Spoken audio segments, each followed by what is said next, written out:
सबसे पहले food preservatives. Food preservative की सिंपल सी ट्रिक है, देखो फूड का मतलब क्या होता है, खाना। अब खाना को हम खाने से पहले क्या करते हैं, परोसते हैं ना। खाने को हम खाने से पहले क्या करते हैं, परोसते हैं। परोसेंगे तभी तो खाएंगे। तो फूड को परोसो, खाने को परोसो, परोसो। अब प्रो से याद आया प्रोपेनोइक एसिड, और सो से हमें दो याद आएंगे, देखो SO सो, ये so, sorbic acid and sodium benzoate, है ना, SO sorbic acid and sodium benzoate. ठीक है, नेक्स्ट है एंटी फर्टिलिटी ड्रग। ठीक है, अपनी एनसीईआरटी में दी हुई है एंटी फर्टिलिटी ड्रग। ठीक है, देखो इसमें अब कंफ्यूजन क्या होती है, देखो ये है नॉरेंथिनड्रोन, इसमें होता है ओनली प्रोजेस्टेरोन, और एक ये इथाइनाइल एस्ट्राडायोल, इसमें होता है प्रोजेस्टेरोन भी होता है और एस्ट्रोजन भी होता है। अब इसको कैसे याद रखना है, इसमें हम कंफ्यूजन हो जाती है। ठीक है, देखो इसमें आ रहा है डाई, ठीक है, इथाइनाइल एस्ट्राडायोल में वर्ड आ रहा है क्या, इसमें बीच में आ रहा है डाई। डाई का मतलब क्या होता है, दो। डाई का मतलब होता है दो, मतलब इसमें दो है, प्रोजेस्टेरोन भी है और एस्ट्रोजन भी है, और इसमें ऑटोमेटिकली क्या हो जाएगा, सिर्फ एक ओनली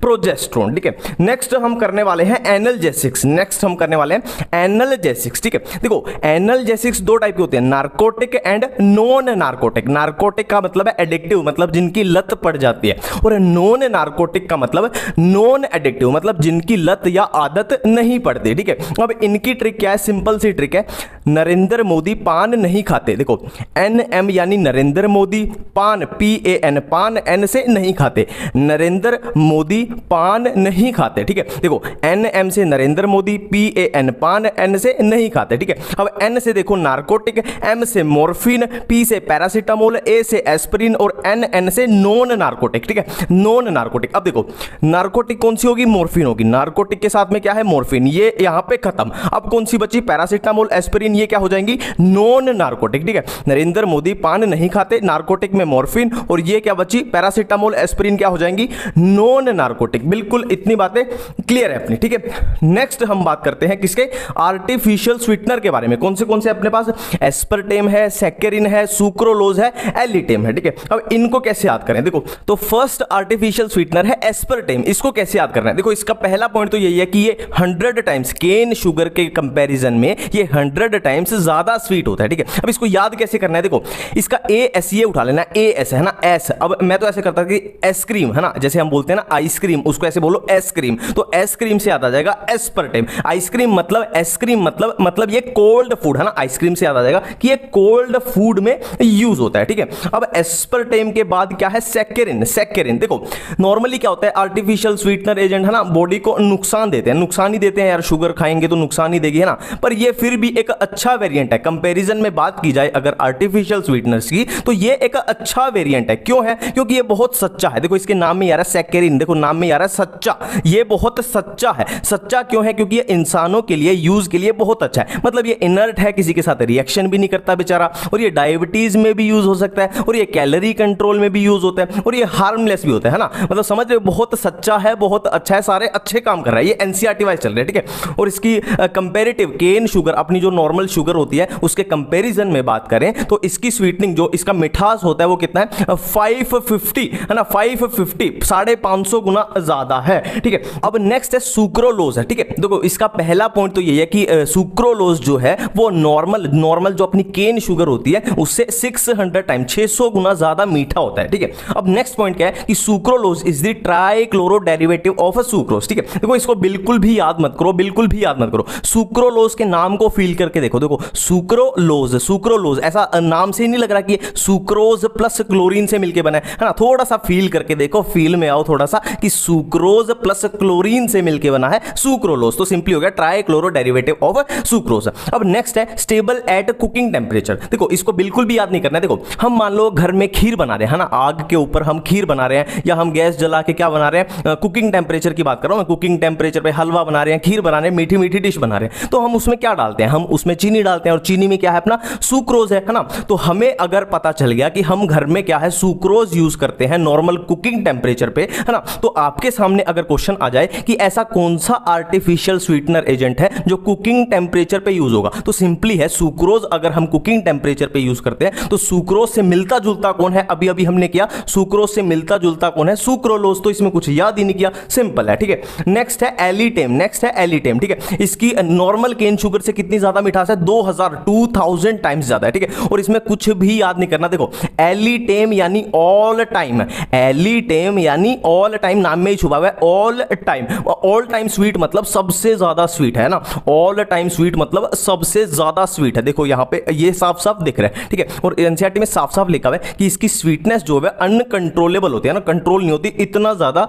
स्वीट है, ठीक है। नेक्स्ट हम करने वाले हैं डिटर्जेंट्स, ठीक है। डिटर्जेंट कितने टाइप के, anionic, cationic, non ionic, anionic, cationic, non ionic. अब इनको कैसे याद करना है, सिंपल सी ट्रिक्स लगाएंगे। देखो सबसे पहले कटायनिक डिटर्जेंट, ठीक है। देखो आपने सुना होगा कैट का एग्जाम होता है, मेरे ख्याल से शायद एमबीए के लिए होता है, एमबीए के लिए कैट का एग्जाम होता है। तो कैट एक एग्जाम है, तो उसमें क्या पूछे जाएंगे, क्वेश्चंस पूछे जाएंगे जिनके आपको आंसर्स देना है, ठीक है। कैट के एग्जाम में हमसे क्वेश्चन पूछे जाएंगे जिनके हमें आंसर देने हैं। तो क्वेश्चन एंड आंसर, क्यू से याद आएगा अपने को क्वाटरनरी, और ए से अमोनियम साल्ट। तो कटायनिक डिटर्जेंट क्या होते हैं, क्वाटरनरी अमोनियम सॉल्ट होते हैं, ठीक है, बिल्कुल क्लियर है। नेक्स्ट क्या है, अनायनिक डिटर्जेंट। अनायनिक, देखो अनायनिक डिटर्जेंट से याद रखना है आपको कि एग्जाम आप देने जा रहे हो ना, नीट का एग्जाम आप देने जा रहे हो, तो थोड़ी सी आशा रखनी है आपको, निराशा नहीं रखनी, आपको आशा में रहना है, आशा में, ठीक है। मैं फिर से रिपीट करता हूं कि अनायनिक डिटर्जेंट की ट्रिक है कि हम मान लो नीट का एग्जाम देने जा रहे हैं, तो हमें निराशा में नहीं रहना, हमें आशा में रहना, हमें आशा में रहना।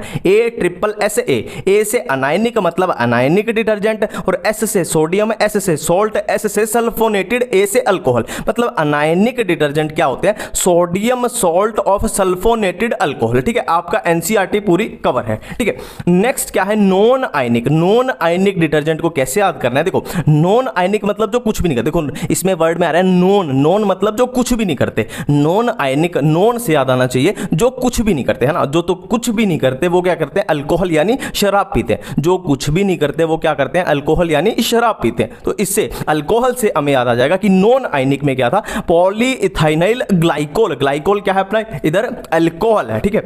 नेक्स्ट है ट्रैंक्विलाइजर। देखो इसकी बहुत सिंपल सी ट्रिक है। एक दिया एक लड़की का नाम था, ठीक है। दिया एक लड़की का नाम था और उसकी हम स्टोरी कर रहे हैं बस, ठीक है। देखो दिया जो है वो कॉलेज में पढ़ती थी और कॉलेज में वो सेकंड ईयर में थी। दिया एक लड़की है जो कॉलेज में पढ़ती थी और वो कौन से ईयर में थी, सेकंड ईयर में थी, ठीक है। अब सेकंड ईयर में उसके नंबर कम आए, नंबर यानी मार्क्स उसके, नंबर उसके कम आए, ठीक है। तो वो बहुत नाराज हो गई, तो उसने क्या किया, उसने फिनाइल पी लिया, उसने अटेम्प्ट किया फिनाइल पीना। फिनाइल आपको पता है क्या होता है, पॉइजन होता है, ठीक है। देखो मैं फिर से रिपीट कर रहा हूं, दिया एक लड़की थी जो कॉलेज में पढ़ती थी और कॉलेज में कौन से ईयर में, सेकंड ईयर में पढ़ती थी। अब सेकंड ईयर में उसके नंबर्स जो है वो कम आए, थोड़े कम आए, तो वो इतनी नाराज होगी, इतनी निराश होगी कि उसने फिनाइल पीना अटेम्प्ट किया। फिनाइल हमें पता है कि पॉइजन होता है, उसने फिनाइल पीना अटेम्प्ट किया, ठीक है। अब देखो numbers of Diya in second year are very low, ठीक है। Numbers of Diya in second year are very low, तो उसने क्या किया, शी अटेम्प्टेड फिनाइल। अब नंबर से क्या आया, निम्बुटल डाया, ये दिया जो अपनी है इससे क्या, देखो ये रहा दिया मतलब क्लोरोडाइजिपॉक्साइड, ठीक है। इन से एप्रोनियाजिड, सेकंड ईयर से, सेकंड से सेकोनल, वेरी से वेरोनल, लो से ल्यूमिनल और अटेम्प्टेड से अमाइटल और फिनाइल से फिनाइलेजिन, ठीक है। बिल्कुल क्लियर है। मैं एक बार फिर से रिपीट कर देता हूं कि दिया के numbers of Diya in second year, numbers of Diya in second year was very low, है ना। वेरी लो मतलब कम नंबर थे उसके, तो उसने क्या किया, अटेम्प्ट किया क्या, फिनाइल पीना, शी अटेम्प्टेड फिनाइल, ठीक है। बिल्कुल अपना ये क्लियर है, ठीक है।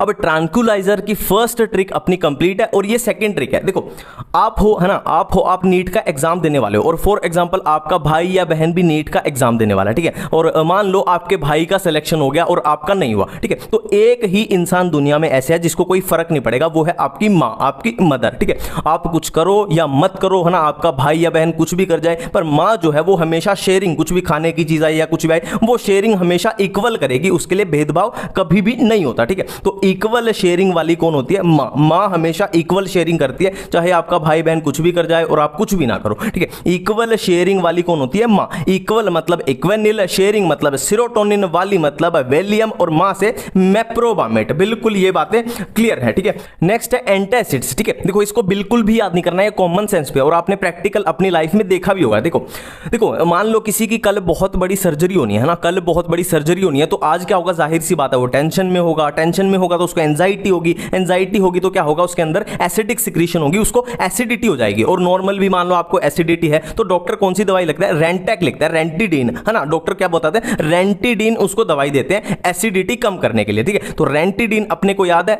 एसिडिटी कम करने के लिए डॉक्टर दवाई देते हैं, और रेंटिडीन को ही क्या बोलते हैं, ज़ैंटेक, ज़ैंटेक, ठीक है। अब क्या उसका नाम हो गया, रेंटेक हो गया, वैसे उसका नाम रेंटिडीन, ज़ैंटेक। अब रेंटिडीन के सिमिलर ही नाम क्या है, सिमेटिडीन। हाँ, बिल्कुल भी याद नहीं किया, इसके सिमिलर ही तो है, रेंटिडीन, सिमेटिडीन, और ये क्या है, टैगामेट, ये ज़ैंटेक, ये टैगामेट, बिल्कुल क्लियर है, इसमें याद इतना मत करना, ठीक है। नेक्स्ट है एंटीहिस्टामिन, एंटीहिस्टामिन, देखो इसकी बहुत सिंपल सी ट्रिक बताता हूं, कौन से ट्रिक है। देखो फॉर एग्जांपल आपका नीट क्रैक हुआ है ना, अभी नीट 2021 होगा और आपने नीट को क्लियर कर दिया, ठीक है। तो आंटी, कोई आपके पड़ोस में आंटी होगी तो वो क्या बोलेगी, जाहिर सी बात है ना, पड़ोसी तो चिढ़ते हैं अगर आपका सिलेक्शन होगा, तो वो आंटी क्या बोलेगी कि इसमें क्या बड़ी बात है, तो कोई भी कर लेता, है ना।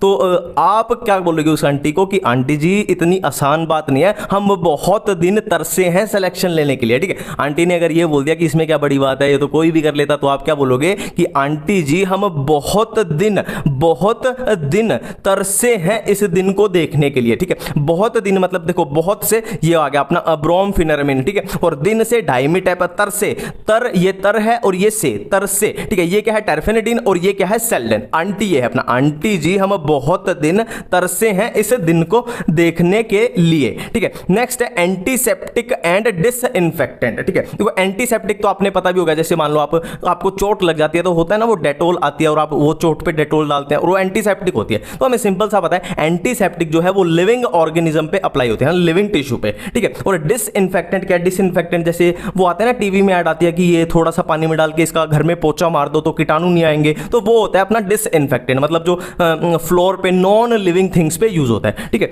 अब देखो एंटीसेप्टिक अपनी एनसीईआरटी में कौन सी दी हुई है, फ्यूरासीन, सोफ्रामाइसिन, बिथियोनल, आयोडीन, आयोडोफॉर्म, डेटोल, और डेटोल किससे मिलकर बना है, क्लोरोजाइलिनोल एंड टर्पिनोल से। और क्या है, टिंक्चर ऑफ आयोडीन। अब ये टिंक्चर ऑफ आयोडीन क्या होता है, 2-3% iodine solution in alcohol water mixture. देखो सिंपल सी बात है, इसमें ज्यादा कुछ याद नहीं रखना, 2-3% ये याद रखना है, और क्या आयोडीन से तो डायरेक्ट यहीं से याद आ गया, और क्या अल्कोहल याद रखना है, 2-3% एंड अल्कोहल, बाकी सारा आपका हो गया, ठीक है। नेक्स्ट है बोरिक एसिड, बोरिक एसिड किसमें, weak antiseptic for eyes, eyes के लिए बोरिक एसिड क्या है, वीक एंटीसेप्टिक, ठीक है। अब इसमें देखो याद करने की, अब इसमें ट्रिक लगाने की इसमें ज्यादा इतनी जरूरत नहीं है। देखो ये तीन तो आयोडीन से हो रहे हैं, iodoform, iodine, tincture of iodine, ठीक है, ये तो आयोडीन से ही कवर हो गया अपने। डेटोल हमें ऑलरेडी पता है कि अपना एंटीसेप्टिक की तरह यूज होता है, ठीक है। और ये जिनके पीछे सीन आ जाए ना, फ्यूरासीन, सोफ्रामाइसिन, ये भी किस में आ जाएंगे, अपने एंटीसेप्टिक में आ जाएंगे। और बिथियोनल देखो डेटोल जैसा ही नाम है,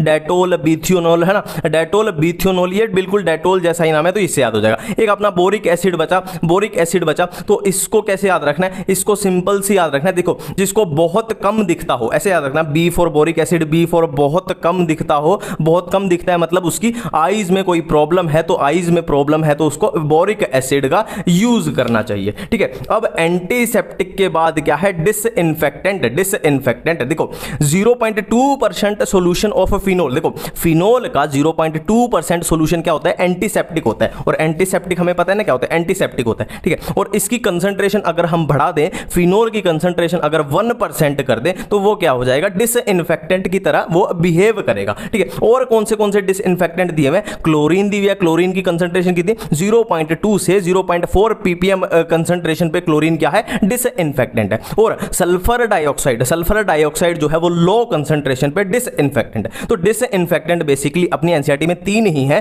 कि 1% फिनोल, इतनी कंसंट्रेशन पे क्लोरीन, और लो कंसंट्रेशन पे सल्फर डाइऑक्साइड, ठीक है। नेक्स्ट हम चलते हैं अपनी किसकी तरफ, अपनी एंटीबायोटिक्स की तरफ। तो एनसीईआरटी बेस्ड ही चलेंगे। देखो पॉल एरलिक जो साइंटिस्ट है उसने क्या किया, अर्जेनिक बेस्ड ड्रग बनाई, कौन सी, अर्स। देखो अर्जेनिक है तो यहां पे नाम ही आ रहा है अर्स, ठीक है। अर्सफिनामिन, इसका दूसरा नाम क्या है, साल्वर्जन। और ये कौन सी डिजीज के लिए थी, सिफिलिस के लिए थी। ये कौन सी डिजीज के लिए थी, सिफिलिस के लिए थी, ठीक है। अब इससे आगे ही लिखा हुआ है कि फर्स्ट इफेक्टिव एंटीबैक्टीरियल एजेंट है, जो किसे, सेम साइंटिस्ट पॉल एरलिक ने बनाया। फर्स्ट इफेक्टिव एंटीबैक्टीरियल एजेंट कौन सा, प्रोंटोसिल, जो इसी साइंटिस्ट ने बनाया, प्रोंटोसिल, ठीक है। और प्रोंटोसिल की जो स्ट्रक्चर है वो सिमिलर थी किसके, साल्वर्जन के, ठीक है। अब बाद में पता चला जो ये प्रोंटोसिल ड्रग थी, ठीक है, बाद में थोड़े दिन बाद एक्सपेरिमेंट हुए है ना, उस पर रिसर्च हुई तो पता चला जो ये प्रोंटोसिल थी ये बॉडी में जाके सल्फिनालामाइड में कन्वर्ट हो जाती है। ठीक है, जो ये प्रोंटोसिल है ये बॉडी के अंदर जाके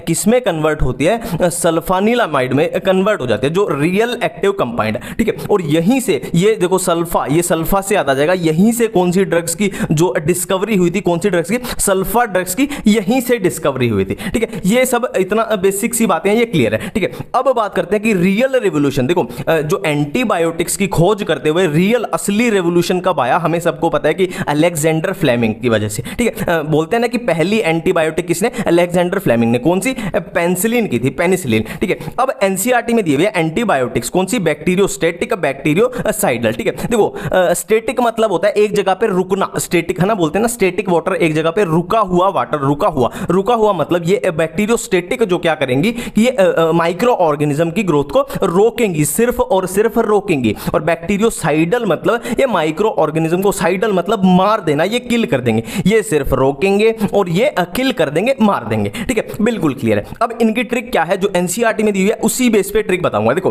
बैक्टीरियोस्टेटिक की ये वाली स्पेलिंग लिखनी है, देखो नॉर्मली क्या आना चाहिए था, TIC आना चाहिए था, पर आपको क्या स्पेलिंग लिखनी है, static, TEC, tetracycline erythromycin chloramphenicol, है ना। अब इधर देखो लास्ट में क्या आ रहा है, दाल आ रहा है, इसके भी लास्ट के 3 लेटर पकड़ने हैं, दाल। ठीक है, आपको दुकान पे आपकी मम्मी ने भेजा है दाल लेने, और दाल कितनी लेनी है आपको, 1 पाव। अब है ना, पाव तो पता है ना, पाहिया बोल लो या पाव बोल लो, कितनी होती है, 250 ग्राम। तो आपकी मम्मी ने आपको दाल लेने भेजा, कितनी, पाव, 1 पाव, PAO पाव। ठीक है, P से पेनिसिलिन, A से अमाइनो ग्लाइकोसाइड्स और O से ओफ्लोक्सेशन। ठीक है, नेक्स्ट देखो एंटीबायोटिक्स 3 टाइप की हो सकती हैं, broad spectrum, narrow spectrum, limited spectrum. अब नाम से ही पता लग रहा है ब्रॉड स्पेक्ट्रम मतलब इसकी रेंज बहुत ब्रॉड है ना, मतलब आप सिर्फ एक एंटीबायोटिक ले रहे हो, है ना, सिर्फ एक एंटीबायोटिक है और वो 40 या 50 माइक्रो ऑर्गेनिज्म को टारगेट कर सकती है। ठीक है, अब नैरो स्पेक्ट्रम क्या है, देखो नाम से ही पता लग रहा है, नैरो मतलब इसकी रेंज बहुत नैरो है, मतलब सिर्फ 5 या 6 और या सिर्फ 7, एक एंटीबायोटिक सिर्फ 5-6 माइक्रो ऑर्गेनिज्म को ही टारगेट कर पा रही है। ठीक है, मैं एग्जांपल लेके बता रहा हूं। और लिमिटेड स्पेक्ट्रम क्या है, लिमिटेड मतलब एक पर्टिकुलर डिजीज पे ही टारगेट करेगी, मतलब फॉर एग्जांपल टाइफाइड है किसी को, तो ऐसी एंटीबायोटिक सिर्फ और सिर्फ टाइफाइड पे ही अटैक करेगी। ठीक है, मतलब लिमिटेड मतलब एक पर्टिकुलर डिजीज के लिए। ठीक है, नेक्स्ट देखो अपनी एनसीईआरटी में ये क्या कहती है, देखो नैरो स्पेक्ट्रम सिर्फ एक ही दी हुई है, कौन सी, पेनिसिलिन। नैरो स्पेक्ट्रम में पेनिसिलिन, बाकी सारी ये दी हुई है एम्पिसिलिन और क्या, वैंकोमाइसिन, अमोक्सिसिलिन और ये क्या है, ओफ्लोक्सेसिन और क्लोरम फेनिकोल, ये क्या है, सारी ब्रॉड स्पेक्ट्रम है। अब एनसीईआरटी में एक लाइन लिखी हुई है कि जो एम्पिसिलिन और अमोक्सिसिलिन है वो पेनिसिलिन से ही मॉडिफाई होकर बनी है ना, नाम में भी आ रहा है सिलीन, है ना, ये पेनिसिलिन से ही मॉडिफाई होकर बनी है। तो मजे की बात क्या है, पेनिसिलिन है नैरो स्पेक्ट्रम और ये दोनों है ब्रॉड स्पेक्ट्रम। नेक्स्ट देखो क्लोरम फेनिकोल के बारे में एनसीईआरटी में लाइन लिखी हुई है कि जो क्लोरम फेनिकोल है वो जीआईटी ट्रैक में रेडिली अब्सॉर्ब हो जाती है। ठीक है, नेक्स्ट है ये डाइसिनडेजिरिन, ये क्या है, इसके बारे में याद रखना, डाइसिनडेजिरिन के बारे में याद रखना, कैंसर मतलब ये कैंसर में यूज होती है। वीडियो में पॉलीमर्स का सुपर फास्ट रिवीजन करने वाले हैं। ठीक है, मैं एक बार फिर से रिपीट कर देता हूं, कुर्सी की पेटियां बांध लेना, सुपर फास्ट तरीके से जाएंगे, एक भी सेकंड आपका वेस्ट नहीं करूंगा। ठीक है, और एनसीईआरटी जो अब तक आपको कंफ्यूज करती थी उसको पूरा खोल के रख दूंगा, चीजें ये मैं गारंटी देता हूं कि चीजें आपके सामने एकदम क्लियर हो जाएंगी कि चैप्टर में असल में है क्या। स्टार्ट करते हैं। तो हम स्टार्ट करने वाले पॉलीमर, बिल्कुल ही अलग अप्रोच रहेगी, अलग से मैं ऐसे ही फ्लो चार्ट, ऐसे ही डायग्राम है ना, अट्रैक्टिव से डायग्राम बनाए, फ्लो चार्ट से ही अपना पूरा चैप्टर कवर हो जाएगा। ठीक है, देखो पॉलीमर्स को हमने डिवाइड किया है 4 बेसिस पे, है ना, पॉलीमर्स को हमने डिवाइड किया है 4 बेसिस पे, polymers on the basis of source, polymers on the basis of structure, polymers on the basis of mode of polymerisation and polymers on the basis of molecular force. ठीक है, अब polymers on the basis of source कितने type के होते हैं, 3 type के होते हैं, natural polymer, semi synthetic polymer, synthetic polymer. और पॉलीमर से स्ट्रक्चर के बेस पे कितने टाइप के, 3 टाइप के, linear polymer, branched polymer, cross link polymer. मैं फिर से बोल रहा हूं, ये एनसीईआरटी में आपको बहुत कंफ्यूज है ना, थोड़ा बोरिंग सा लगता है, तो मैंने इस तरीके से पूरा एनसीईआरटी को निकाल के ऐसे डिवीजन मार लिया। ठीक है, अब पॉलीमर मोड ऑफ पॉलीमराइजेशन के बेस पे 2 टाइप के, एडिशन पॉलीमर, कंडेंसेशन पॉलीमर। अब पॉलीमर मॉलिक्यूलर फोर्स के बेस पे 4 टाइप के, elastomers, fibres, thermoplastic elastic thermosetting, ठीक है। अब हम बारी बारी से एक एक करके बात करेंगे, सोर्स के बेस पे, स्ट्रक्चर के बेस पे, मोड ऑफ पॉलीमराइजेशन के बेस पे और मॉलिक्यूलर फोर्स के बेस पे। सबसे पहले क्या है, अपने सोर्स के बेस पे सबसे पहले हम करते हैं polymers on the basis of a source, है ना। हमारे पास कितने टाइप के थे, 3 टाइप के हमारे पास थे। कौन से natural polymer, semi synthetic polymer और सिंथेटिक पॉलीमर, ठीक है। अब नेचुरल पॉलीमर में एनसीईआरटी में क्या लिखा हुआ है, कहां पाए जाते हैं, एनिमल्स और प्लांट में। देखो सिंपल सी बात है, एनिमल्स और प्लांट्स में नेचुरली पाए जाते हैं तो क्या हो जाएंगे, नेचुरल पॉलीमर हो जाएंगे, है ना। और सेमी सिंथेटिक क्या होंगे, देखो हम नेचुरल पॉलीमर्स के साथ थोड़ा सा छेड़छाड़ कर दे, मतलब उनके डेरिवेटिव्स बना दे, हाँ। सेमी सिंथेटिक मतलब पूरे तरीके से सिंथेटिक भी नहीं है, पूरे तरीके से नेचुरल भी नहीं है ना। हम नेचुरल पॉलीमर के साथ थोड़ा थोड़ा छेड़छाड़ करके जो पॉलीमर बना दे वो हो जाएंगे सेमी सिंथेटिक हो जाएंगे, ठीक है। सेमी सिंथेटिक एग्जांपल करेंगे, लास्ट में करेंगे, टेंशन मत लो, ठीक है। अब है सिंथेटिक तो नाम से ही पता लग रहा है मैन मेड, ठीक है। अब नेचुरल के एग्जांपल क्या हो जाएंगे, प्रोटीन्स हो गए, सेलुलोज हो गए, स्टार्च हो गए, रेजिन हो गए। मेरे को नहीं लगता इसमें कुछ याद करने वाली बात है। प्रोटीन है ना नेचुरली हमारे अंदर है, सेलुलोज प्लांट के अंदर नेचुरली है, स्टार्च नेचुरली, सिंपल सी बात है, ठीक है। अब ये देखो सेमी सिंथेटिक में क्या है, सेलुलोज एसीटेट, सेलुलोज नाइट्रेट, ठीक है। हमने सेलुलोज क्या था, नेचुरल था, उसमें एसीटेट की हमने क्या कर दी, थोड़ी सी गड़बड़ी कर दी। सेलुलोज नेचुरल था, हमने नाइट्रेट की क्या कर दी, उसमें थोड़ी सी मैनमेड गड़बड़ी कर दी, सिंथेटिक गड़बड़ी कर दी, ठीक है। और सिंथेटिक क्या है अपने को पता है, पॉलीथीन, है ना, जो लिफाफा होता है जिसमें आप दुकान से सामान लाते हो। सिंथेटिक है वो नेचुरली तो मिलता नहीं है, ब्यूना एस, नाइलॉन 6 ये सब क्या है अपने सिंथेटिक ही तो मतलब बनाए जाते हैं, नेचुरली नहीं मिलते, ठीक है। अब यहां पे क्या है, अपना सोर्स के बेस पे खत्म हो चुका है। अब हम जा रहे हैं किस तरफ, स्ट्रक्चर के बेस पे जा रहे हैं। अब हम जा रहे हैं कहां, स्ट्रक्चर के बेस पे, ठीक है। तो polymers on the basis of structure कितने टाइप के हैं, 3 टाइप के हमारे पास है, लीनियर, ब्रांच्ड और क्या है, क्रॉस लिंक्ड। अब बिल्कुल इनके नाम से ही करना है, बिल्कुल इनके नाम से ही कवर करेंगे। लीनियर में देखो, लीनियर मतलब क्या होगी, लॉन्ग एंड स्ट्रेट चेन होगी। लीनियर मतलब लीनियर है, लॉन्ग एंड स्ट्रेट चेन होगी। इसके एग्जांपल क्या है, high density polythene and polyvinyl chloride, PVC, ठीक है, पीवीसी बिल्कुल क्लियर है। अब ब्रांच में क्या होगा, लीनियर चेन्स हैविंग ब्रांच, है ना। लीनियर चेंज तो होंगी, नाम से ही क्लियर हो रहा है। ब्रांच मतलब इसमें ब्रांच, जो ब्रांच होंगी वो प्रेजेंट होगी, नाम से ही क्लियर हो रहा है। ब्रांच मतलब इसमें ब्रांचेस प्रेजेंट होंगी, ठीक है। इसका एग्जांपल है लो डेंसिटी पॉलिथीन, ठीक है। नेक्स्ट है क्रॉस लिंक्ड। क्रॉस लिंक्ड में तो वो हो जाएंगे बॉन्ड्स बिटवीन लीनियर चेन, है ना। बहुत सारी लीनियर चेन है, उनमें इधर से उधर बॉन्ड बने हुए ना। क्रॉस लिंक मतलब बहुत सारी ऐसे सीधी चेन जा रही है, उनमें ऐसे आपस में बॉन्ड्स बने हुए, तो वो हो जाएगा क्रॉस लिंक, है ना। क्रॉस बॉन्ड्स बने हुए। इसके एग्जांपल क्या है, बेकलाइट, मेलामाइन, बिल्कुल एनसीईआरटी के अकॉर्डिंग चल रहे हैं। क्रॉस लिंक्ड के एग्जांपल क्या है, बेकलाइट और मेलामाइन, ठीक है। अब देखो यहां पे अपना स्ट्रक्चर के बेस पे हुआ कंप्लीट। अब है मोड ऑफ पॉलीमराइजेशन के बेस पे, मोड ऑफ पॉलीमराइजेशन के बेस पे, ठीक है। तो मोड ऑफ पॉलीमराइजेशन के बेस पे पॉलीमर्स को हमने डिवाइड किया 2 पार्ट में, एडिशन पॉलीमर्स और कंडेंसेशन पॉलीमर, ठीक है। एडिशन पॉलीमर्स और कंडेंसेशन पॉलीमर, ठीक है। अब एक बिल्कुल सिंपल सी बात है, एडिशन पॉलीमर्स कैसे बनते हैं, देखो अगर देखो हमने पॉलीमर बनाना है, मान लो हमें एप्पल का पॉलीमर बना रहा है, सेब का पॉलीमर, तो सेब का पॉलीमर बनाने में हमें क्या लगेंगी, बहुत सारी सेब लगेंगी, एप्पल, ठीक है। तो अगर वो पॉलीमर बनाते हुए अगर किसी भी चीज का, वाटर मॉलिक्यूल या कोई भी मॉलिक्यूल का एलिमिनेशन ना हो, विदाउट एलिमिनेशन, तो उसको बोल देंगे एडिशन पॉलीमर की डायरेक्ट ऐड होती जा रही है एप्पल, ठीक है। पर दूसरा क्या केस है कि अगर ऐसे पॉलीमर बनाते हुए, है ना, हम मोनोमर्स को क्या है जोड़ते जा रहे हैं, तो मोनोमर्स को जोड़ते हुए पॉलीमर से बनाते हुए अगर एलिमिनेशन हो जाए, जैसे वाटर की एलिमिनेशन हो जाए या और भी कोई मॉलिक्यूल की एलिमिनेशन हो जाए, तो उसको बोलते हैं कंडेंसेशन पॉलीमर। देखो नाम से ही पता लग रहा है, कंडेंसेशन मतलब कुछ चीजें ऐसे आपस में मिलकर कंडेंस हो गई और वाटर उसमें से निकल जाएगा, ठीक है। मैं फिर से रिपीट करता हूं, polymers on the basis of mode of polymerisation के बेस पे हमने डिवाइड किया पॉलीमर्स को एडिशन पॉलीमर्स में और कंडेंसेशन पॉलीमर में। एडिशन पॉलीमर में हमने किया, एडिशन पॉलीमर कैसे बनते हैं, विदाउट एलिमिनेशन ऑफ एनीथिंग, इसमें कुछ भी एलिमिनेट नहीं हो रहा। और कंडेंसेशन में क्या है, वाटर जैसे मॉलिक्यूल और भी कुछ इसमें एलिमिनेशन के साथ बनते हैं ना, कुछ एलिमिनेट होता है, ठीक है। अब यहां पे एक इंपॉर्टेंट बात है, जो ये हमने एडिशन पॉलीमर की है, एडिशन पॉलीमर, ठीक है, इसकी बात कर रहे हैं हम, एडिशन पॉलीमर। अब एडिशन पॉलीमर जो है वो 2 टाइप के हो सकते हैं, 2 टाइप के, ठीक है। देखो मैंने क्या बोला था, आपको एग्जांपल दिया था ना, एप्पल का पॉलीमर बना दे, तो या तो बिल्कुल ही सारे एप्पल हो, एप्पल, ठीक है, या है ना, या अपने पास दूसरी पॉसिबिलिटी क्या है, एक एप्पल हो, एक बनाना हो, एक पाइनएप्पल हो, है ना, एक ग्रेप्स आ जाए या एक कुछ भी आ जाए, चीकू आ जाए, पपीता आ जाए, मतलब अलग अलग फ्रूट आ जाए, ठीक है। तो होमो पॉलीमर क्या होंगे, होमो मतलब सेम मतलब सारे के सारे क्या है, एप्पल है। और को पॉलीमर में क्या होंगे, डिफरेंट मोनोमर्स होंगे, मतलब एक सेब आ गई, एक केला आ गया, एक पाइनएप्पल आ गया, एक पपीता आ गया, एक चीकू आ गया, अलग अलग है, ठीक है। एडिशन पॉलीमर, देखो बिल्कुल एक एक चीज पे क्लियर रहना है। हमने यहां पे दो चीजें की थी, एडिशन पॉलीमर और कंडेंसेशन पॉलीमर। अब हम क्या कर रहे हैं, एडिशन पॉलीमर। एडिशन पॉलीमर जो है वो भी फर्दर दो टाइप के हैं, होमो पॉलीमर और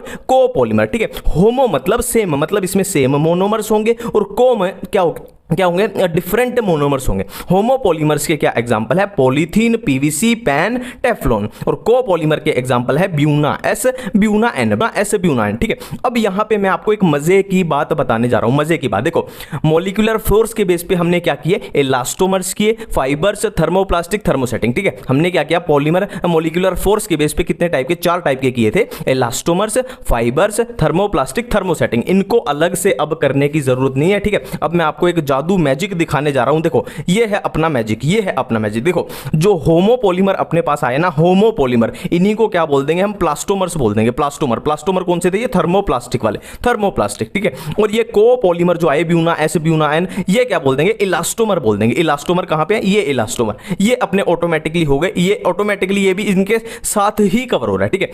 अब देखो हमने एडिशन पॉलीमर कंप्लीट कर लिया। एडिशन फर्दर दो टाइप के थे ना, होमोपॉलीमर और कोपॉलीमर। अब हम चलते हैं कंडेंसेशन पॉलीमर पे, कंडेंसेशन पे, ठीक है। तो कंडेंसेशन पॉलीमर भी फर्दर 3 टाइप के होते हैं, पॉलीअमाइड, पॉलीएस्टर और फॉर्मल्डिहाइड, ठीक है। कंडेंसेशन भी 3 टाइप के, पॉलीअमाइड, पॉलीएस्टर और फॉर्मल्डिहाइड, ठीक है। अब देखो पॉलीअमाइड के एग्जांपल क्या है, नाइलॉन 6 और नाइलॉन 6,6, पॉलीएस्टर के डेक्रोन ग्लिप्टल, और फॉर्मल्डिहाइड के फिनोल फॉर्मल्डिहाइड और मिलेमाइन फॉर्मल्डिहाइड, ठीक है। अब मैं फिर से वो मजे की बात बताने जा रहा हूं। मॉलिक्यूलर फेयर्स के बेस पे हमने 2 तो कवर कर लिए थे ऑलरेडी, एडिशन में हो गए थे। अब यहां फिर से एक मैजिक हमें देखने को मिला। क्या मैजिक देखने को मिला कि पॉलीअमाइड और पॉलीएस्टर जो हैं वो किस में आ जाएंगे, फाइबर में आ जाएंगे। ये फाइबर है, ये फाइबर वाले अपने ऑटोमेटिकली कवर हो गए। और फॉर्मल्डिहाइड वाले किस में आ जाएंगे, थर्मोसेटिंग में आ जाएंगे। देखो ये थर्मोसेटिंग, ये थर्मोसेटिंग में आ जाएंगे। बिल्कुल इतनी बातें क्लियर है, ठीक है। अब ये अपनी क्लासिफिकेशन कंप्लीट हो चुकी है, ये पॉलीमर्स की अपनी क्लासिफिकेशन कंप्लीट हो चुकी है। अब हम चलते हैं किसकी तरफ, रबड़ की तरफ, रबड़ की तरफ, ठीक है। अब देखो रबड़ हमारे पास 2 टाइप की आई, नेचुरल रबड़ और सिंथेटिक रबड़, नेचुरल रबड़ और सिंथेटिक रबड़। पहले हम बात करते हैं नेचुरल रबड़ क्या होती है। देखो सिंपल सी बात है, नेचुरल रबड़ क्या होती है, बिल्कुल एक एक क्वेश्चन ही आपको बताऊंगा ना, एक एक क्वेश्चन इसमें से उठाऊंगे। पहली बात कि नेचुरल रबड़ में क्या होता है, नेचुरल रबड़ होती क्या है, सिस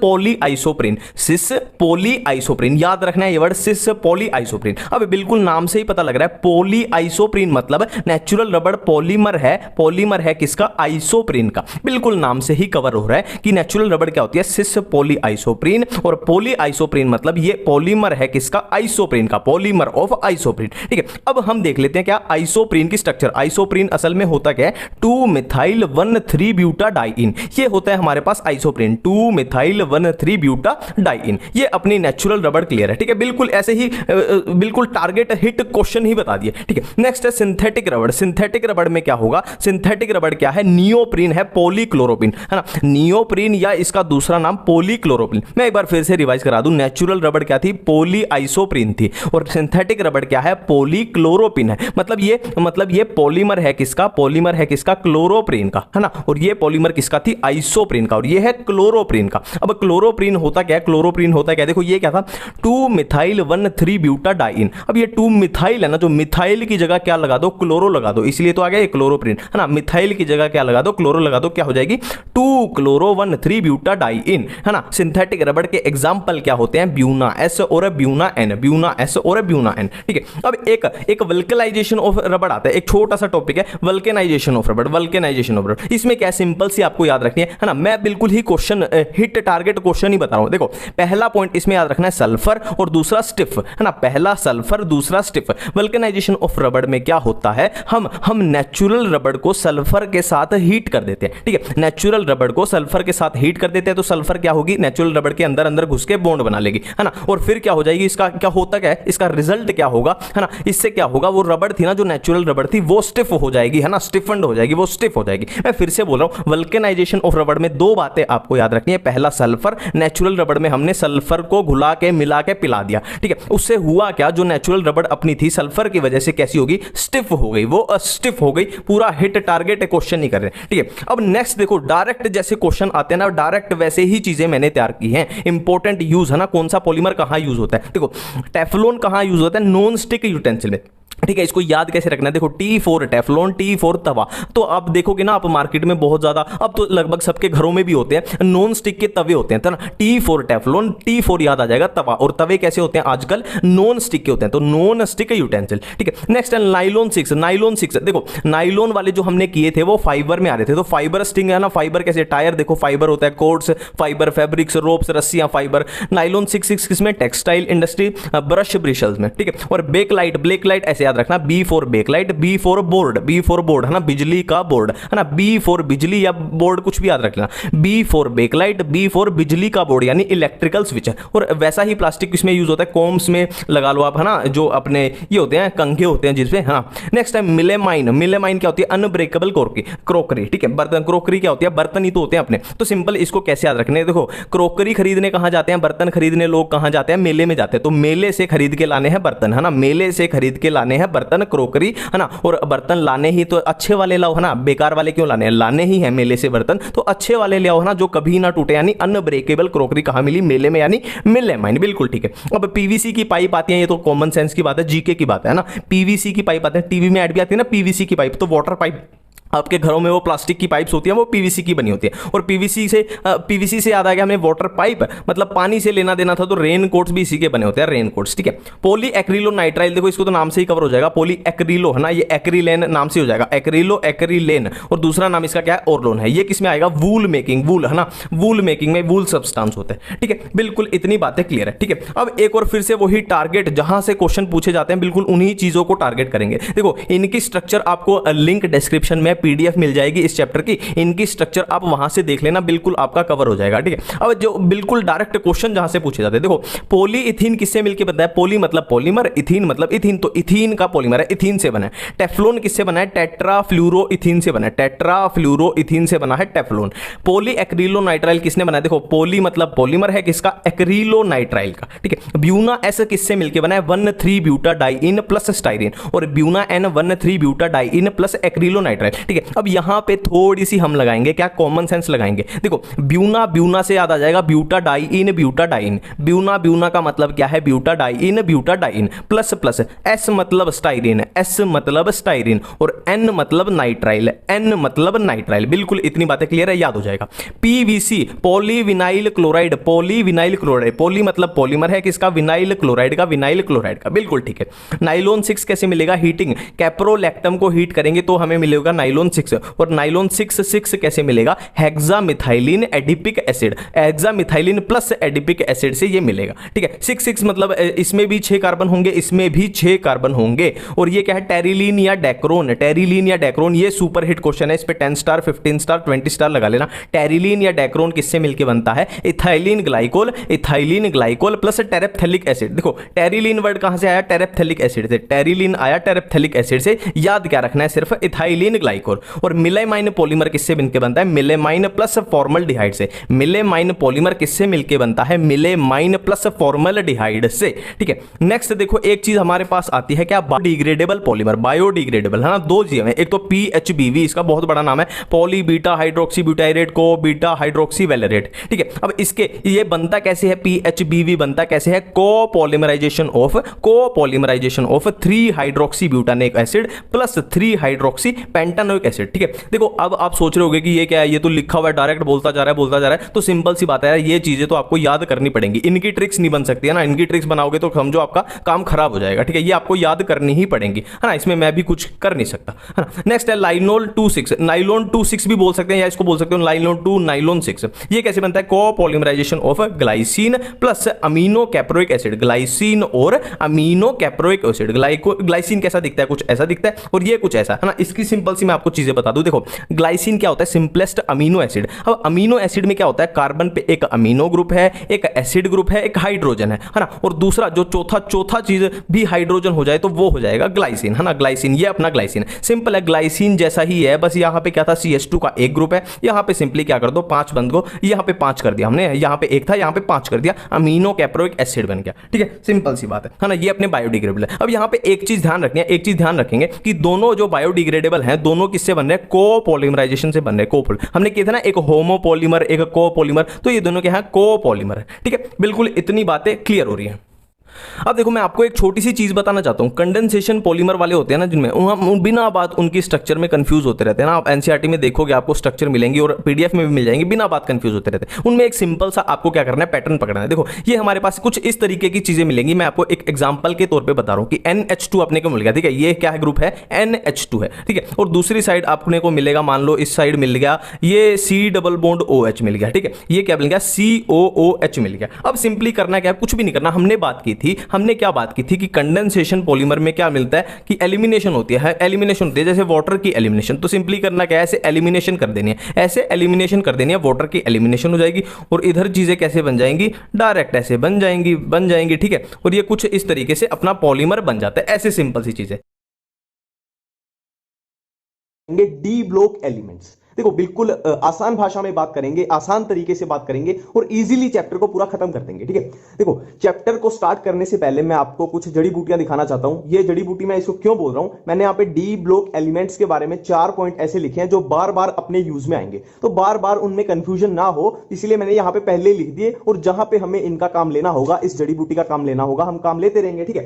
देखो सबसे पहला पॉइंट, फर्स्ट पॉइंट क्या है कि डी ब्लॉक एलिमेंट्स में अनपेड इलेक्ट्रॉन्स होते हैं। डी ब्लॉक एलिमेंट्स में अनपेड इलेक्ट्रॉन्स होते हैं, फर्स्ट पॉइंट। सेकंड पॉइंट क्या है कि डी ब्लॉक एलिमेंट्स में एम्प्टी ऑर्बिटल्स होते हैं। डी ब्लॉक एलिमेंट्स में एम्प्टी ऑर्बिटल्स होते हैं।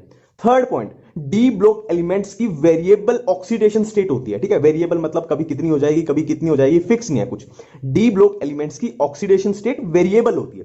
फोर्थ पॉइंट कि जो ZnCdHg ये 3 एलिमेंट हैं, ये एक ही ग्रुप में आएंगे, ये 3 एलिमेंट हैं, हमें देख के ही पता लग जाएगा कि इनमें इनकी इलेक्ट्रॉनिक कॉन्फ़िगरेशन क्या आएगी, D10 आएगी, मतलब fully filled D orbitals.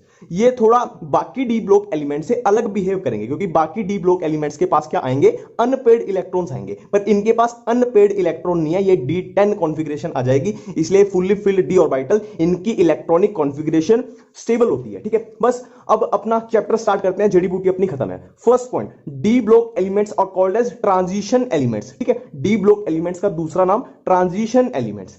Second point वही हमने ऑलरेडी कर चुके हैं, ये ZnCdHg इनकी क्या होती है, फुल्ली फिल्ड डी ऑर्बिटल होते हैं, ठीक है। फुल्ली फिल्ड डी ऑर्बिटल होते हैं मतलब इनके पास अनपेड इलेक्ट्रॉन नहीं होते, ये बाकी डी ब्लॉक एलिमेंट से अलग बिहेव करते हैं, इसलिए इनको हमने बोल दिया नॉन ट्रांजिशन, ठीक है। इनको बाकियों ने बोला कि भाई हम ट्रांजिशन है पर तुम्हारे पास फुल्ली फिल्ड डी ऑर्बिटल है तो हम तुम्हें ट्रांजिशन वाले क्लब में शामिल नहीं होने देंगे, इसलिए इनको बोला नॉन ट्रांजिशन एलिमेंट्स, ठीक है। नेक्स्ट है जनरल इलेक्ट्रॉनिक कॉन्फ़िगरेशन, ये तो इजी है, आपने ऑलरेडी किया ही होगा, सभी कर लेते हैं, जो वो है वो भी सबको पता ही होगा, वो ध्यान रखना है, कौन सा, कॉपर और क्रोमियम का।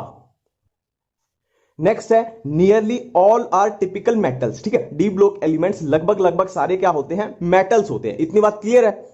अब तक हम कॉमन जानकारी डी ब्लॉक एलिमेंट्स के बारे में ले चुके हैं, अब हम करते हैं डी ब्लॉक एलिमेंट्स की प्रॉपर्टीज के बारे में। देखो सबसे पहली property melting point and boiling point. Melting point and boiling point D block elements का वेरी हाई होता है, क्यों होता है, क्योंकि इनमें बहुत सारे अनपेड इलेक्ट्रॉन होते हैं और इन तीनों में अनपेड इलेक्ट्रॉन नहीं थे, इनकी फुल्ली फिल्ड डी ऑर्बिटल थे, इसलिए इनका हो जाएगा कम। अब देखो मैं जड़ी बूटी उठा के बताता हूं, इसका melting point and boiling point high होता है क्योंकि इनमें अनपेड इलेक्ट्रॉन होते हैं, और ये दूसरा पॉइंट है कि fully filled d orbital in तीनों में है, तो इनका melting point and boiling point कम हो जाएगा, तो जड़ी बूटी में इसका आंसर मिल रहा है, ठीक है। Next ionisation energy, ionisation energy में इतना सा याद रख लेना कि वेरी हाई होती है, 4 इन तीनों के लिए बहुत हाई होती है। क्यों होगी, कॉमन सेंस की बात है कि इनकी स्टेबल इलेक्ट्रॉनिक कॉन्फ़िगरेशन थी, तो स्टेबल इलेक्ट्रॉनिक कॉन्फ़िगरेशन है मतलब इनसे इलेक्ट्रॉन को निकालना मुश्किल है, इलेक्ट्रॉन को जितना निकालना मुश्किल है उतनी ज्यादा होगी आयनाइजेशन एनर्जी, कॉमन सी बात है।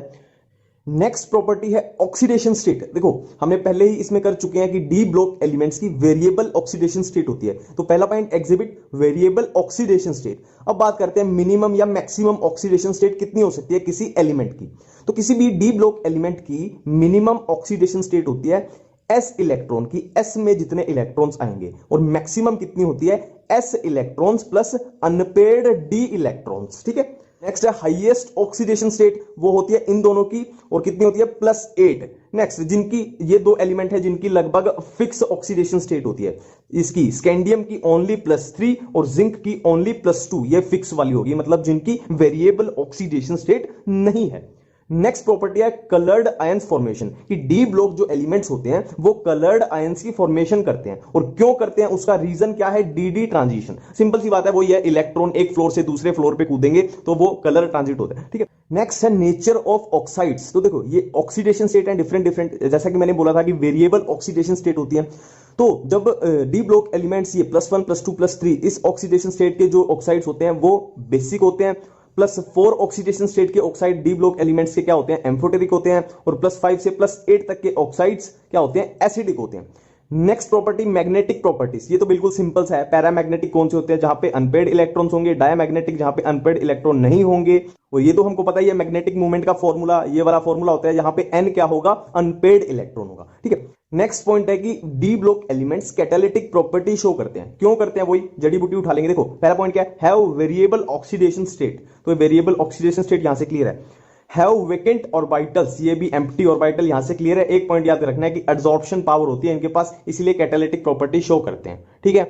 नेक्स्ट प्रॉपर्टी है इंटरस्टिशियल कंपाउंड्स। देखो कुछ भी कंफ्यूजन नहीं है, इजी तरीके से चलेंगे कि डी ब्लॉक एलिमेंट्स फॉर्मेशन करते हैं किनकी, इंटरस्टिशियल कंपाउंड्स की।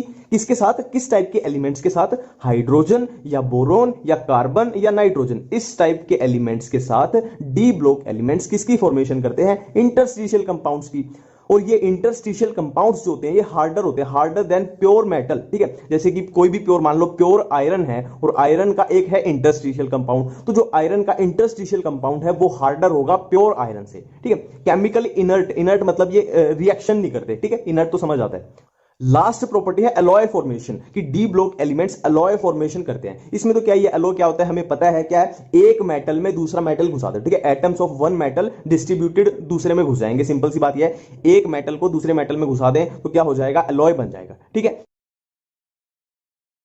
एफ ब्लॉक एलिमेंट्स का दूसरा नाम क्या है, inner transition elements. D block elements को हम क्या बोलते हैं, ट्रांजिशन एलिमेंट्स, और एफ ब्लॉक एलिमेंट्स को हम बोलते हैं इनर ट्रांजिशन एलिमेंट्स, ठीक है, पहला पॉइंट। दूसरा पॉइंट, एफ ब्लॉक एलिमेंट्स के अंदर क्या क्या आता है, लेंथेनॉइड्स आते हैं और एक्टिनॉइड्स आते हैं, कॉमन सेंस की बात है। अब देखो लेंथेनॉइड्स कौन से होते हैं, एटॉमिक नंबर 58 से 71 तक, और एक्टिनॉइड्स कौन से होते हैं, एटॉमिक नंबर 90 से लेके 103 तक। इतनी बात बिल्कुल क्लियर है। अब हम करते हैं पॉइंट्स ऑफ रिजेंबलेंस, मतलब ऐसे पॉइंट्स जो लेंथेनॉइड और एक्टिनॉइड्स दोनों के लिए कॉमन है, या दूसरी भाषा में बोल लूं, ऐसी प्रॉपर्टीज जो लेंथेनॉइड्स और एक्टिनॉइड्स दोनों ही शो करते हैं बिल्कुल सेम तरीके से, ठीक है। इसमें फर्स्ट पॉइंट है both shows +3 common oxidation state, ठीक है, both shows +3 common oxidation state.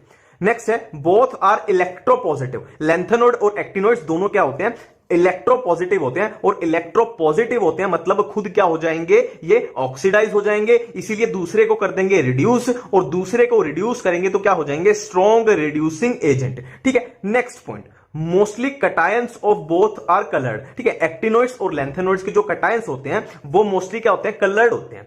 Next point, cations with unpaired electrons are paramagnetic. ये तो कॉमन सेंस जीके की बात है कि अनपेयर्ड इलेक्ट्रॉन का मतलब ही क्या होता है, पैरामैग्नेटिक, ठीक है। नेक्स्ट है कॉन्ट्रैक्शन। देखो हमने सुना ही है लेंथेनॉइड कॉन्ट्रैक्शन भी होती है और एक्टिनॉइड कॉन्ट्रैक्शन भी होती है, तो दोनों ये कॉन्ट्रैक्शन शो करते हैं, लेंथेनॉइड कॉन्ट्रैक्शन भी होती है और एक्टिनॉइड कॉन्ट्रैक्शन भी होती है। देखो अभी अभी हमने कवर किए लेंथेनॉइड्स एंड एक्टिनॉइड्स के बीच में पॉइंट्स ऑफ रिजेंबलेंस, दोनों की कॉमन प्रॉपर्टीज। अभी हम करते हैं लेंथेनॉइड्स और एक्टिनॉइड के बीच में डिफरेंस। देखो अदर देन +3 ऑक्सीडेशन स्टेट, +3 तो क्या थी, दोनों की कॉमन थी, अदर देन +3 क्या है, लेंथेनॉइड शो करते हैं +2 एंड +4, और यहां पे +4 +5 +6। देखो इनकी एक सिंपल सी ट्रिक बताऊंगा, पहले एक एक पॉइंट करके देख लेते हैं, फिर डिफरेंस की आपको एक बहुत सिंपल सी ट्रिक बताऊंगा। नेक्स्ट पॉइंट है कॉम्प्लेक्स फॉर्मेशन लेस, ठीक है। जो लेंथेनॉइड्स होते हैं वो लेस कॉम्प्लेक्स फॉर्मेशन करते हैं और ये वाले more complex formation. Next point, oxides and hydroxides, lanthanoids के ऑक्साइड्स एंड हाइड्रोक्साइड क्या होते हैं, लेस बेसिक, और इसके मोर बेसिक। नेक्स्ट पॉइंट कि जो लेंथेनॉइड्स होते हैं वो all are non radioactive, ठीक है, all are non radioactive except PM, और इधर सारे के सारे एक्टिनॉइड्स क्या हैं, रेडियो एक्टिव। अब देखो ट्रिक देखो लेंथेनॉइड जो वर्ड है वो स्टार्ट हो रहा है एल से, एल फॉर लेंथेनॉइड और एल फॉर लेस। लेस मतलब यहां पे सब कुछ कम है, सब कुछ लेस है। लेस मतलब देखो ये +2 +4 लेस है किससे, +4 +5 +6, ये थोड़ी ऊपर को जा रही है और ये लेस है। ये इधर देखो L4 लेस, L4 लेंथ और ये भी लेस है और ये भी लेस बेसिक। और इनमें ऐसे पॉइंट इसको याद रखना कि रेडियो एक्टिविटी इनमें लेस है, इसलिए नॉन रेडियो एक्टिव है, और इनमें रेडियो एक्टिविटी ज्यादा है तो ये सारे रेडियो एक्टिव है। ठीक है,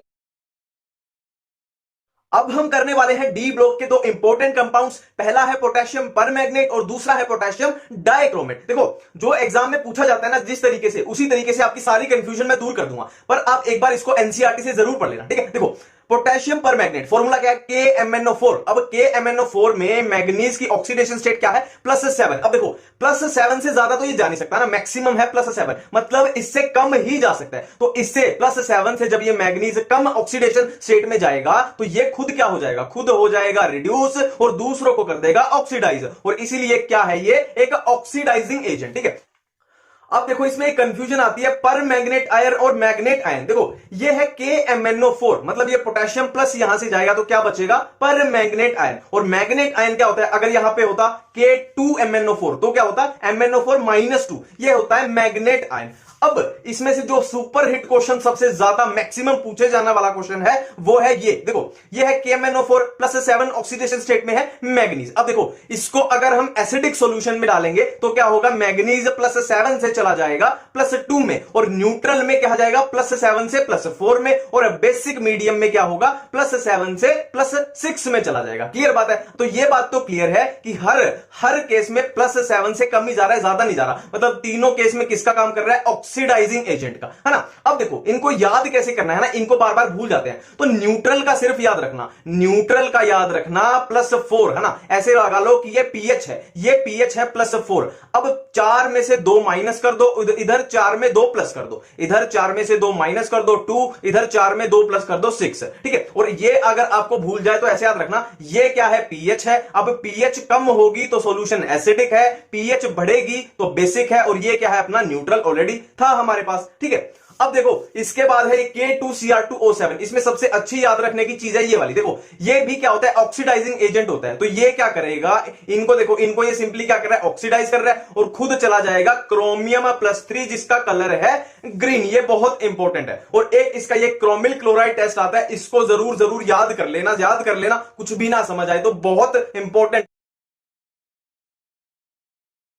स्टार्ट करते हैं, एडसॉर्प्शन वर्सेस अब्जॉर्प्शन। देखो इसको एक एग्जांपल से समझो, ये एक रबर है, मैंने इस रबर को पानी में डाल दिया, तो अगर वो पानी सिर्फ इसके सरफेस पे रहा, मतलब इसके अंदर नहीं घुसा, तो उसको बोलेंगे एडसॉर्प्शन। और दूसरा केस है कि पानी पूरा इसके अंदर घुस जाए, अंदर चला जाए, तो उसको बोल देंगे अब्जॉर्प्शन, है ना। बिल्कुल थ्रू आउट यूनिफॉर्मली डिस्ट्रीब्यूटेड हो गया पानी और सिर्फ सरफेस पे रहा तो एडसॉर्प्शन। इतनी बातें क्लियर हैं, ठीक है। अब एक टर्म आती है सॉर्प्शन। ये क्या होता है, देखो both adsorption and absorption take place simultaneously, मतलब एडसॉर्प्शन एंड अब्जॉर्प्शन दोनों जब साथ में हो उसको बोल देंगे सॉर्प्शन। ठीक है, देखो अब्जॉर्प्शन के बारे में हमें इस चैप्टर में इतना पढ़ना नहीं है, हमें पढ़ना है किसके बारे में, एडसॉर्प्शन के बारे में। अब इसमें देखो दो टर्म आती है, एडसॉर्बेट एंड एडसॉर्बेंट। ठीक है, देखो इसको ऐसे याद करो, मैंने क्या एग्जांपल बताया था कि रबर पे हमने पानी डाल दिया, अब जो ये रबर है यहां पे वो तो हो जाएगी एडसॉर्बेंट, और जो पानी इसके ऊपर डाला था, जो इसके ऊपर एडसॉर्ब होना था, वो हो जाएगा पानी, हो जाएगा एडसॉर्बेट। ठीक है, क्लियर बात है। अब देखो एक ये बहुत इंपॉर्टेंट आता है, इस पे बहुत क्वेश्चन बनते हैं कि एडसॉर्प्शन के लिए डेल्टा H कैसा, नेगेटिव, और डेल्टा S किसके लिए, गैस के लिए जो एडसॉर्ब हुई है उसके लिए ये नेगेटिव, और डेल्टा G भी होगा नेगेटिव। इस पे बहुत सारे क्वेश्चन बनते हैं। अब एडसॉर्प्शन के अगर टाइप्स की बात करें तो एडसॉर्प्शन दो टाइप का, फिजिकल एंड केमिकल। अब इनको याद करने की मैं सिंपल सी ट्रिक बताता हूं। देखो जो ये केमिकल है, केमिसॉर्प्शन है, इसको क्या करो, रेस में जितवा दो, और जो ये फिजिसॉर्प्शन है इसको रेस में हरवा दो। अब देखो अगर स्पेसिफिक की बात करें तो इसमें प्रेजेंट, मैंने क्या बोला था, इसको जितवा दो मतलब इसमें प्रेजेंट, इसमें अब्सेंट। ठीक है, अगर ये बात करें रिवर्सिबल और इरिवर्सिबल की, ये वापस आ जाएगा पर ये वापस नहीं आएगा क्योंकि ये रेस में आगे निकल चुका है, इसलिए ये वापस नहीं आ सकता, ठीक है। नेक्स्ट एंथैल्पी की बात करें तो एंथैल्पी इसमें लो, इसमें हाई, फिर से हमने एंथैल्पी के केस में इसको जितवा दिया, ठीक है, हाई, ठीक है। टेंपरेचर की बात करें तो फिर से इसको हमने क्या करना है, इसको जितवा देना है, मतलब इसका हाई टेंपरेचर। एक्टिवेशन एनर्जी की बात करें तो फिर से हमने क्या करना है, इसको रेस में जितवा देना है, मतलब इसकी हाई एक्टिवेशन एनर्जी, ठीक है। नेक्स्ट है बॉन्डिंग की बात करें तो इसमें फिर से इसको जितवा दो, मतलब इसमें स्ट्रॉन्ग बॉन्ड होंगे, केमिकल बॉन्ड होंगे, और इसमें क्या होंगे, वीक बॉन्ड, वंडरवॉल फोर्सेस होंगे, ठीक है, क्लियर बात है। अब हम देखने वाले हैं effect of temperature on adsorption, ठीक है। तो इफेक्ट ऑफ टेंपरेचर जब देखेंगे तो प्रेशर को रखेंगे कांस्टेंट। तो इफेक्ट ऑफ टेंपरेचर पहले देखेंगे फिजिकल एडसॉर्प्शन पे और फिर केमिकल एडसॉर्प्शन पे। देखो ये x/m जो है ये सिंपली क्या है, एडसॉर्प्शन है ना, और ये T क्या है, ये है टेंपरेचर। तो साफ साफ ग्राफ से पता लग रहा है कि जैसे जैसे टेंपरेचर इंक्रीज हो रहा है वैसे वैसे फिजिकल एडसॉर्प्शन डिक्रीज हो रहा है ना। तो फिजिकल एडसॉर्प्शन के बारे में हम क्या बोल देंगे, डिक्रीज विद टेंपरेचर। और केमिकल की बात करें तो ये देखो फर्स्ट इंक्रीज देन डिक्रीज, ठीक है। ये क्या हो रहा है, डिक्रीज हो रहा है, और ये क्या, फर्स्ट इंक्रीज, ये इंक्रीज देन डिक्रीज। तो ये तो था इफेक्ट ऑफ टेंपरेचर, ठीक है। अब इफेक्ट ऑफ जब प्रेशर, इफेक्ट ऑफ प्रेशर जब हम देखते हैं तो हमने क्या करना है, टेंपरेचर को कांस्टेंट रखना है। टेंपरेचर कांस्टेंट जब होता है, जब क्या होता है, आइसोथर्म, आइसो मतलब सेम, थर्म मतलब टेंपरेचर, ठीक है। तो इसमें बहुत फेमस ये आती है फ्रेंडुलिक, जो भी आप बोलते हो इसको नाम से, अंग्रेजी में मेरे को इतना नहीं पता, तो ये वाली एडसॉर्प्शन की आइसोथर्म आती है। अब इसमें इंपॉर्टेंट क्या ध्यान रखना है, देखो इसमें क्या है, देखो प्रेशर का इफेक्ट देखना है एडसॉर्प्शन पे, ये क्या है, x/m एडसॉर्प्शन है, और हम इफेक्ट देख रहे हैं प्रेशर का। तो कुछ ऐसा सा ग्राफ है। अब इस ग्राफ को हमने 3 पार्ट में डिवाइड कर लिया। एक तो ये बिल्कुल जो स्ट्रेट लाइन जा रहा है, एक ये जो थोड़ा सा कर्व्ड है, और एक ये बिल्कुल जो कांस्टेंट हो गया। मतलब क्या कहना चाहता है कि इस पॉइंट तक जो एडसॉर्प्शन है वो प्रेशर के डायरेक्टली प्रोपोर्शनल है, डायरेक्टली प्रोपोर्शनल है ए पार्ट में। और बी पार्ट में क्या हुआ, जो ये है प्रेशर के बिल्कुल डायरेक्टली नहीं है, मतलब कोई पावर के प्रोपोर्शनल है इस पार्ट में, कर्व्ड पार्ट में। और यहां पे क्या हुआ, एडसॉर्प्शन बिल्कुल कांस्टेंट हो गया, मतलब प्रेशर का कोई फर्क ही नहीं पड़ रहा, मतलब प्रेशर पे ये डिपेंड ही नहीं कर रहा, प्रेशर की पावर 0। ये है अपना सी पार्ट। कोलॉइड्स पढ़ते हुए हम सबसे पहले करेंगे ट्रू सॉल्यूशन, कोलॉइडल सॉल्यूशन और सस्पेंशन के बीच का डिफरेंस, ठीक है। देखो अगर पार्टिकल साइज की बात करें तो ट्रू सॉल्यूशन में particle size less than 1 nanometre, और कोलॉइडल सॉल्यूशन में 1 to 1000 नैनोमीटर, और सस्पेंशन में मोर देन 1000 नैनोमीटर, ठीक है। अब बात करें, देखो ट्रू सॉल्यूशन कैसे, होमोजीनस, कोलॉइडल सॉल्यूशन हेटेरोजीनस, और सस्पेंशन भी हेटेरोजीनस, ठीक है। और अगर पार्टिकल्स के सेटलिंग की बात करें तो ट्रू सॉल्यूशन में पार्टिकल सेटल नहीं होते, और कोलॉइडल सॉल्यूशन में वैसे नॉर्मली सेटल नहीं होते पर सेंट्रीफ्यूगेशन पे सेटल हो जाते हैं, और सस्पेंशन में बात करें तो सेटल हो जाते हैं, ठीक है। और ये TNB क्या है, Tyndall effect and Brownian movement. तो Tyndall effect and Brownian movement true solution में अब्सेंट है, कोलॉइडल सॉल्यूशन में प्रेजेंट है, और सस्पेंशन में प्रेजेंट हो भी सकती है और नहीं भी हो सकती। देखो थोड़ा आइडिया लेने के लिए इसको ऐसे याद रखा करो, है ना, थोड़ा सा आइडिया लग जाएगा। ये है बिल्कुल वाटर, ये ट्रू सॉल्यूशन है वाटर, कोलॉइडल सॉल्यूशन है मिल्क, है ना, थोड़ा उससे विस्कस हो गया, और सस्पेंशन क्या है, शहद, हनी, ठीक है। इसको थोड़ा ऐसे याद रखा करो। अब इसके बाद आप देखो कोलॉइडल सॉल्यूशन, कोलॉइडल सॉल्यूशन में 2 फेज होते हैं, एक तो डिस्पर्स्ड फेज, एक डिस्पर्जन मीडियम, ठीक है। देखो डिस्पर्जन मीडियम भी फेज ही होता है, ठीक है। कोलॉइडल सॉल्यूशन में 2 फेज होते हैं, dispersed phase and dispersion medium, ठीक है। अब ये फेज और मीडियम ये क्या होते हैं, इनको थोड़ा ऐसे समझो, या तो आप सोल्यूट और सोलवेंट का एग्जांपल लेके समझ लो कि ये एक तरीके से सोल्यूट है और ये है सोलवेंट, या इसका बेस्ट एग्जांपल ये देख लो, इससे आपको आइडिया लग जाएगा। देखो अगर हम वाटर में मेटल के पार्टिकल्स को मिला देते हैं तो जो मेटल के पार्टिकल्स हैं वो हुए डिस्पर्स्ड फेज, और वो कैसे मीडियम में घुले हैं, वाटर के मीडियम में, तो डिस्पर्जन मीडियम क्या हो जाएगा, वाटर। तो क्लियर है, ठीक है। अब देखो कोलॉइडल सॉल्यूशन की डिवीजन आती है नेक्स्ट, कि कोलॉइडल सॉल्यूशन को 3 बेसिस पे डिवाइड किया गया है। फर्स्ट बेसिस क्या है, colloidal solution on the basis of physical state of dispersed phase and dispersion medium, ये होता है 8 टाइप का, ठीक है। सेकंड है colloidal solution on the basis of interaction between dispersed phase and dispersion medium, ये होता है 2 टाइप का, lyophilic colloids and lyophobic colloids, ठीक है। अब थर्ड है colloidal solution solution on the basis of types of dispersed phase particle. ठीक है, यह है 3 टाइप का, multi molecular, macromolecular and associated colloid. अब इनको बारी बारी से करेंगे, सबसे पहले ये वाले करेंगे, फिर ये वाले करेंगे, फिर ये वाले करेंगे। तो सबसे पहले हम ये करने वाले हैं। अब देखो ये है हमारे पास 8 टाइप के कोलॉइड। ठीक है, ये है डिस्पर्स्ड फेज, ये है डिस्पर्जन मीडियम और ये है कोलॉइड्स। अब इनको याद कैसे करना है, देखो सबसे पहले देखो, अगर डिस्पर्जन मीडियम आपको गैस मिले, डिस्पर्जन मीडियम आपको गैस मिले तो आंसर जाएगा एरोजोल। तो 2 एरोजोल वाले मैं यहां से काट देता हूं, ये ऑटोमेटिक अपने को याद हो गए। ठीक है, अब देखो लिक्विड प्लस लिक्विड क्या होता है, इमल्जन। ये इंपॉर्टेंट या नॉर्मल सी कॉमन सेंस की बात है, इंपॉर्टेंट भी है। इमल्शन अलग से टॉपिक है ना, वाटर में ऑयल मिला दो या ऑयल में वाटर, लिक्विड लिक्विड क्या होता है, इमल्जन होता है। ये भी अपना कट गया। ठीक है, अब देखो नेक्स्ट, देखो इसको कैसे याद करें, देखो